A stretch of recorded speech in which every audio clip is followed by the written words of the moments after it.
ನಮಸ್ಕಾರ ಎಲ್ಲರಿಗೂ.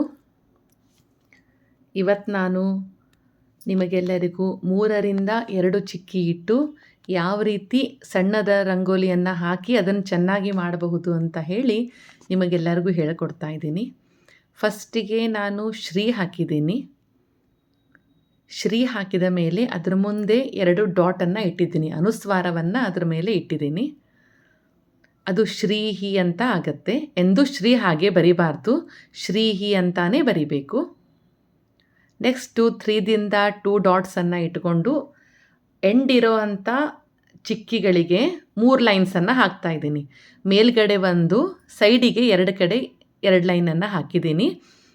ಆಮೇಲೆ ಆ ಲೈನ್ಸ್ ಏನಿದೆಯಲ್ಲ ಅದರ ಹಿಂದ್ಗಡೆ ಏನು ಮಾಡಿದ್ದೀನಿ, ಅದಕ್ಕಿಂತ ಒಂದು ಸ್ವಲ್ಪ ಸಣ್ಣ ಲೈನು, ಇನ್ನೊಂದು ಸ್ವಲ್ಪ ಸಣ್ಣದು, ಆಮೇಲೆ ಇನ್ನೂ ಒಂದು ಸ್ವಲ್ಪ ಸಣ್ಣದು, ಈ ರೀತಿ ಏನು ಮಾಡಿದ್ದೀನಿ 3 ಲೈನ್ಸನ್ನು ನಾನು ಹಾಕಿದ್ದೀನಿ.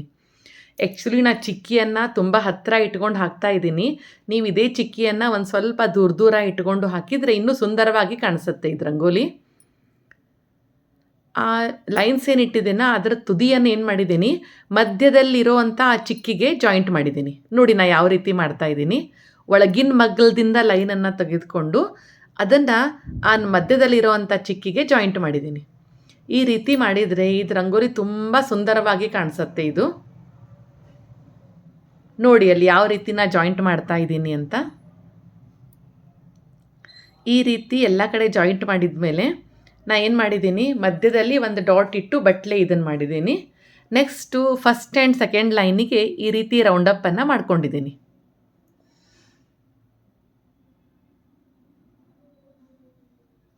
ರೌಂಡಪ್ಪನ್ನು ಮಾಡಿಕೊಂಡು ರೌಂಡಿನ ಮಧ್ಯದಲ್ಲಿ ಜಾಗ ಖಾಲಿ ಇದೆಯಲ್ಲ ಅಲ್ಲೇ ಹಾಗೆ ಫ್ರೀ ಹ್ಯಾಂಡ್ ಮಾಡಿದ್ದೀನಿ. ಆಮೇಲೆ 3 ಸೈಡು ಏನು ಮಾಡಿದ್ದೀನಿ, ಒಂದು ಸಣ್ಣದ ಕಮಲ್ದ ಹೂವನ್ನು ತೆಗೆದಿದ್ದೀನಿ. ಇದನ್ನು ನೀವು ಶುಕ್ರವಾರ ದಿವಸ, ಲಕ್ಷ್ಮೀ ಪೂಜೆಯ ದಿವಸ ಈ ರೀತಿ ರಂಗೋಲಿಯನ್ನು ನೀವು ಹಾಕಬಹುದು. ಇದೇ ರೀತಿ ಏನು ಮಾಡಿದ್ದೀನಿ, 3 ಸೈಡೂ ಈ ರೀತಿ ಕಮಲವನ್ನು, ಅಂದರೆ ಮಧ್ಯದಲ್ಲಿ ಪಕಳಿ ಇದೆಯಲ್ಲ ಅಲ್ಲಷ್ಟೇ ಅದು ಜಾಯಿಂಟ್ ಮಾಡಿ ಈ ರೀತಿ ಕಮಲವನ್ನು ನಾನು ತೆಗೆದಿದ್ದೀನಿ. ಇದು ರಂಗೋಲಿ ತೆಗೆದ್ಮೇಲೆ ತುಂಬ ಸುಂದರವಾಗಿ ಕಾಣಿಸುತ್ತೆ. ಇದು ರಂಗೋಲಿ ನೀವೆಲ್ಲರೂ ಒಂದು ಸಲ ಪೇಪರ್ ಪೆನ್ ತೊಗೊಂಡ್ರು ನಾನು ಹಾಕಿಕೊಟ್ಟಿರುವಂಥ ರಂಗೋಲಿಯನ್ನು ಟ್ರೈ ಮಾಡಿ ಶುಕ್ರವಾರ ದಿವಸ ನಿಮ್ಮ ಮನೆ ಮುಂದೆಲ್ಲರೂ ಹಾಕಿ.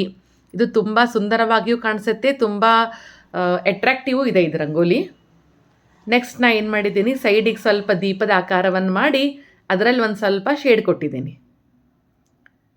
ನೀವೆಲ್ಲರೂ ನಾನು ಕಲಿಸುತ್ತಿರುವ ರಂಗೋಲಿಯನ್ನು ದಿನವೂ ಪ್ರಾಕ್ಟೀಸ್ ಮಾಡಿ ನಿಮಗೆ ಹೇಗೆ ಅನಿಸುತ್ತೆ ಅಂತ ಕಮೆಂಟ್ ಮಾಡಿ, ಹಾಗೂ ನನ್ನ ಚಾನಲಿಗೆ ಸಬ್ಸ್ಕ್ರೈಬ್ ಮಾಡಿ ನಿಮ್ಮ ಫ್ರೆಂಡ್ಸಿಗೆಲ್ಲರಿಗೂ ನನ್ನ ರಂಗೋಲಿಯನ್ನು ಶೇರ್ ಮಾಡಿ. ನೋಡಿ ಇದು ರಂಗೋಲಿ ಯಾವ ರೀತಿ ಸುಂದರವಾಗಿ ಕಾಣಿಸ್ತಾ ಇದೆ ಅಂತ. ಆ ಕಮಲ್ದ ಹೂವಿನ ಮಧ್ಯದಲ್ಲಿ ಒಂದು ಸ್ವಲ್ಪ ಹಾಗೆ ಫ್ರೀ ಹ್ಯಾಂಡ್ನಲ್ಲಿ ಡಿಸೈನ್ ಮಾಡಿದ್ದೀನಿ ನಾನು. ಆಮೇಲೆ ಎಲ್ಲೆಲ್ಲಿ ಡಾಟ್ ಇಟ್ಟಿದ್ದೀನಲ್ಲ ಅಲ್ಲಿ ಒಂದು ಸ್ವಲ್ಪ ಮಧ್ಯದಲ್ಲಿ ಕೆಂಪು ಕಲರು, ಆಮೇಲೆ ಸುತ್ತಲೂ ಏನು ಮಾಡಿದ್ದೀನಿ, ಸ್ವಲ್ಪ ಹಳದಿ ಕಲರಲ್ಲೇ ತುಂಬಿದ್ದೀನಿ, ಅರಿಶಿನ ಕುಂಕುಮ ತುಂಬಿದರೋ ಹಾಗೆ ತುಂಬಿದ್ದೀನಿ.